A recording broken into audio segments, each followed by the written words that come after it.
Back to my channel. আমি দেবচন্দ্রিমা চলে এসেছি তোমাদের জন্য নতুন একটা ব্লগ নিয়ে। ভিডিও শুরুতেই একটা কথা বলতে চাই, কারণ অনেক ক্ষেত্রে এরকম হয় যে শেষ অবধি তোমরা পৌঁছে উঠতে পারো না। এত কথা বলি, এত কিছু বলি, তো এই পোর্শনটা তাদের জন্য। একটি পত্রিকা থেকে সবার কাছে ফোন যাচ্ছে, ডেফিনেটলি যাবেই। ভালো কাজটা চলে তারা কেউ ফোন করে না। কন্ট্রোভার্সি যখন গন্ধ পাওয়া যায় তখন সবাই ঘাড়ের মাথায় উঠে পড়ে। আমি সকাল থেকে আমার ফোনে হাত দিতে পারছি না, সবাই ফোন করছে, সবাই ফোন করছে, সবাই ফোন করছে, আর আমি কারোর ফোন ধরে নিয়ে আমি তাদেরই যে খবরটা তারা ছেপেছেন সেখানে দেখলাম আরো যে দুটি মেয়ে আছে তারাও নাকি ফোনটা ধরেননি। শুধু ফোনটা ধরেছে একজন, যে বলতে চায়, যার বলার আর জায়গা নেই, সেই ফোনটা ধরে আবার মিথ্যে অ্যালিগেশন দিয়ে দিল যে আমার ব্যাপারে মিথ্যে কথা ছড়ানো হচ্ছে। ঠিকই তো বলেছিলাম, অসুস্থ মানুষ, কে রাস্তায় দেখি না আমার হাত চলতে দুবার ভাববে না। সবাই জানে 4 নম্বরটা কে। চিটটা কিন্তু শুভ্রজিৎ করেনি, চিটটা সেই বন্ধুটা করেছে। এই 3টে মেয়ে এবার ভিডিওতে বসবে উইথ প্রুফ। আমার নাম কিরণ মজুমদার। তোমরা বোধহয় আমাকে অনেকে চেনো, অনেকে কালকের ভিডিওটা দেখার পরে অনেকে আমাকে চিনে গেছো, অনেকে আমার মৃত্যু কামনাও করছো। পছন্দ করি না কারোর ব্যাপারে এরকম ভাবে খারাপ কথা বলতে, আর এমন মানুষের ব্যাপারে তো বলতেই চাই না যাকে নিয়ে আমি আমার সর্বস্বটা ভেবে রেখে দিয়েছিলাম। আমার সর্বস্বটা জুড়ে সেই মানুষটা ছিল। কে যেটা চুজ করেছে সে আমাকে না বলে, আমার সাথে না কথা বলে তোমাদেরকে ক্ল্যারিফিকেশন দিয়েছে। এখনো অব্দি কিন্তু সে আমাকে ক্ল্যারিফিকেশন দেয়নি, বাট তোমাদেরকে তো ফ্যামিলি ভাবে, তাই তোমাদেরকে ক্ল্যারিফিকেশন দিয়েছে। তার ফ্যামিলির লোকেরাও নাকি এখনো অব্দি জানে না আমাদের মধ্যে কি হয়েছে, তাই তার ফ্যামিলির লোকেরাও এখন আমার সাথে কথা এত মাস ধরে বলেনি। আমি ফ্ল্যাশব্যাক। 3টে মেয়ে একটা ক্যামেরাতে বসবে, আপনি এটাই চাইছেন? এখানে সায়ন্তদা চাইছে যে 3টে মেয়েকে 3 দিকে চালিয়ে ভিডিও বানাবে। এই 3টে মেয়ে এবার ভিডিওতে বসবে।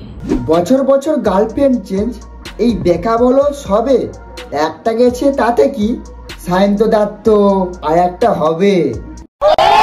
এখানে সায়ন্তদার কেসটা পুরো কাঞ্চন মল্লিকের মতন, বছর বছর একটা করে বিয়ে করবে, এটা না পারলে ওটা, ওটা না পারলে সেটা।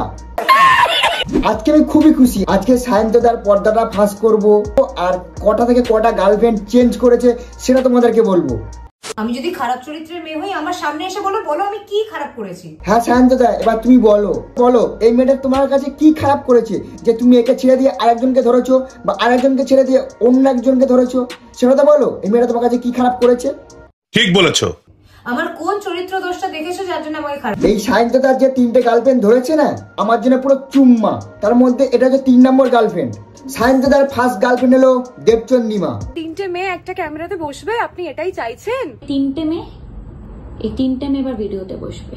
আর এই প্রিয়াঙ্কা হলো সায়ন্তদার সেকেন্ড গার্লফ্রেন্ড, মানে 2 নম্বর গার্লফ্রেন্ড। আর এই সায়ন্তদা একটা সিরিয়ালের অভিনেতা, তোমরা ঠিকই ধরেছো। আর সেই সিরিয়ালে সে একবার বিয়ে করে। আমি সংকল্প খুশি। হ্যাঁ সায়ন্তদা খুশি হবে, কেননা এতবার বিয়ে করছো, তোমার তো মজাই মজা। হ্যাঁ দেখি হবু নাচ জামাইকে দেখি। হ্যাঁ মাসিমা, তোমার নাচ জামাইকে একটু ভালো করে দেখো, না তো নেক্সট টাইম আবার কাকে বিয়ে করবে, তো ওই জন্য একটু ভালো করে দেখে রাখো, পরবর্তীকালে দেখতে আর হবে না। ঠিক বলেছো। আমাদের এই সায়ন্তদা ব্লগার, আবার মোটিভেশন ভিডিও বানায়। woman, the other name for sacrifice. আচ্ছা সায়ন্তদা, মোটিভেশন ভিডিওটা বানাচ্ছো, তুমি এর মধ্যে বলছো স্যাক্রিফাইস। আচ্ছা তুমি যে কজনকে তুমি ঠকিয়েছো তাদেরকে নিয়ে একসাথে কি স্যাক্রিফাইস মানিয়ে গুছিয়ে চলতে পেরেছো কি?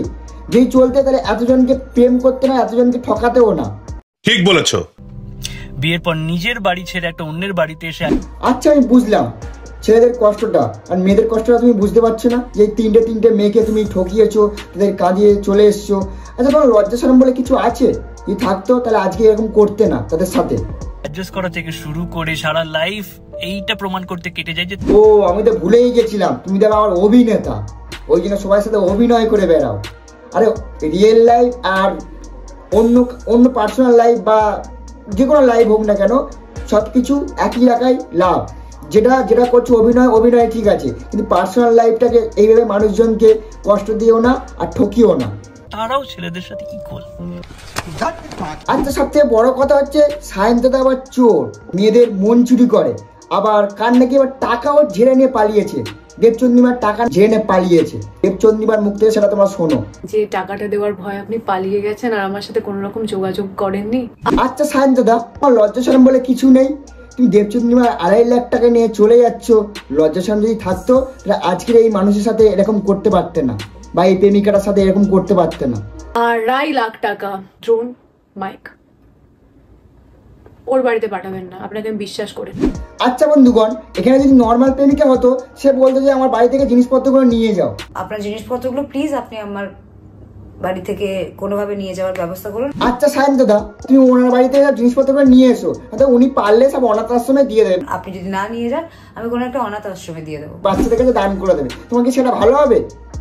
আচ্ছা আমি এটাও বুঝতে পারছি না, তোমার যদি আজকে যদি মুখে লজ্জা বলে বা ফেসটুকু থাকতো, আজকে এইসব মেয়েদেরগুলোর সাথে এত করে ক্যাচ্চা করে বেড়াতে না, ঠিক আছে? আমার সাথে যদি থাকতো তো তুমি পুরো একদম দিয়ে দিতাম, কি দিতাম সেটা তুমি নিজেও বুঝতে পারতে না। বাট আমি আপনার কোনো জিনিসপত্র আমার আশেপাশে রাখতে চাই না। আর আমাদের এখানে সায়ন দাদা তো প্রেমিক না, প্রেমিক পুরুষ, তাই আজকে ভিডিও বানিয়ে বলছে কি দেখো। বাট আমি পাঠাবো না, আমি আমার টাচের কোনো জিনিস পাঠাবো না। আচ্ছা তুমি লোকের জিনিস আবার নিয়ে বলছো ফেরত দেবে না? লোকের জিনিস টেনে টুনে বলছে আবার আমি দেবো না ফেরত? লজ্জা লাগে না? আজকে ওনার লজ্জা শরম নেই বলে আজকে তোমার সাথে এরকম করতে পারলো, লজ্জা লাগে না? এখানে আমি আবার শুনতে পাই সায়ন দাদা নাকি প্রিয়াঙ্কা দিদির জামা কাপড় দেওয়া নিয়ে ঘুরে বেড়ায় নাকি, আবার পুরেও ঘুরে বেড়ায়। জামা পরলে মানে জ্যাকেট গুলো পরতে লজ্জা লাগে না? ভাবতে পারছো? লজ্জা করে না? লজ্জা করেন, লজ্জা শরম যদি থাকতো তাহলে আজকে এইসব করতেইও না। ঠিক বলেছো। জামাগুলো পরতে লজ্জা লাগে না? এখানে আমার দেবচন্দ্রিমা দিদির টুপিগুলো ছেড়েও রেখে দিয়েছে, সেটা আমার পরেও ঘুরে বেড়ায় নাকি। তো এত খারাপ কথা বলছেন, এত নোংরা নোংরা কথা বলছেন, তারপরে দেখবো আমার টুপিগুলো আপনার মাথায়। টুপি আমার খুব শখ, আমি টুপি খুব ভালোবাসি, আমি পরি না, ওগুলো আমি আপনার মাথায় দেখতে চাই না। হ্যাঁ সায়ন দাদা, তোমার মাথা থেকে টুপিগুলো ঘুরে বেড়ালো। দেবচন্দ্রিমা দিদি একদম তোমার মাথা থেকে টুপিটা দেখতে পাচ্ছে না, একদম পুরো নিচে ফেলে দাও। লজ্জা শরম যদি থাকতো তাহলে আজকের টুপিটা পরে থাকতে না। প্লিজ পরবেন না ওই টুপিগুলো আর। চলে গেছে তাতে কি, টুপি নিয়ে রেখে দিস। আমার মাথায় টুপি নেই, তবে কি দেখো আমার মাথায় টুপি নেই, আর যে রেখেছে তাকে বলছি সায়ন দাদাকে। আপনি যে আপনার গার্লফ্রেন্ডসদেরকে নিয়ে ক্যাফে গুলোতে যান, মাঝে মাঝে একটু নিজেও বিলটা পে করুন তো। এখানে আমি এবার প্রিয়াঙ্কাদির মুখ থেকে শুনতে পাই সায়ন দাদা নাকি গার্লফ্রেন্ডে নাকি ক্যাফে নিয়ে বা কফি শপে নিয়ে গেলে নাকি বিল পেমেন্ট করে না, তারা তাদের গার্লফ্রেন্ড নাকি ওদের বিল পেমেন্ট করে। লজ্জা বলে কি থাকতো? ভিখারি কাকে বলে? এই সায়ন দাদার মতন এত বড় ভিখারি। ঠিক বলেছো। ট্রাভেল এজেন্সির বিলটা পাঠাবো আপনাকে, যে টাকাটা দেওয়ার ভয় আপনি পালিয়ে গেছেন। ছি সায়ন দাদা, লজ্জা করে না? দেবচন্দ্রিমা দি বললো নাকি তুমি টাকা দেওয়ার ভয় নাকি পালিয়ে গেছো। সত্যি? এটা সত্যি তো? পালিয়ে গেছো তো? বলো বলো, পালিয়ে গেছো তো? আই মিন পালিয়ে গেছো, আজকে ওরা ভিডিও বানিয়ে এক্সপোজ করতো না। আমার সাথে কোনো রকম যোগাযোগ করেননি। 2.5 লাখ টাকা। এখানে আবার সায়ন দাদা নাকি কি প্রিয়াঙ্কা দিদিকে নাকি অন্যরকম উল্টো রকম গল্প শুনিয়েছে শুনতে পাচ্ছি। মলদ্বীপসে সেই মেয়েটাকে আপনি নিজের টাকায় নিয়ে গেছিলেন, আমাকে তো তাই বলেছিলেন যে নিজের টাকায় নিয়ে গেছে, সেই মেয়েটা নাকি এখনো টাকা দেয়নি, কিন্তু এখন তো দেখছি তার উল্টো। এখানে সায়ন দাদাকে দেখলে মনে হয় পলিটিশিয়ানের ভিডিও বা পলিটিশিয়ানের মধ্যে থাকে, কিন্তু মনে মনে এতটা পরিমাণে দোকলা বাস মানে ভেবে পাওয়া যাবে না বন্ধুগণ। তো যাই বন্ধুগণ, আজকে ওরা কেমন করতে হয় নিজে জানি না। আজকে সায়ন দাদা সবকিছু এক্সপোজ করে দিলাম, সবকিছু 3টে গার্লফ্রেন্ডের পর্দা ফাঁস করলাম। কার পর্দা ফাঁস করলাম অবশ্যই দেখতে পেলে। যদি ভিডিওটা ভালো লাগে তাহলে লাইক কমেন্ট শেয়ার সাবস্ক্রাইব করে ভাইয়ের পাশে দেখো। কি করছো গাইস? তাড়াতাড়ি করে সাবস্ক্রাইব করে দাও আর ভাইকে তাড়াতাড়ি ভালোবাসা দাও। তো গাইস আজকে ভিডিওটা এইটুকুই। Love you guys. अब ऐसा ना करो कि दिल जुड़ ना पाए।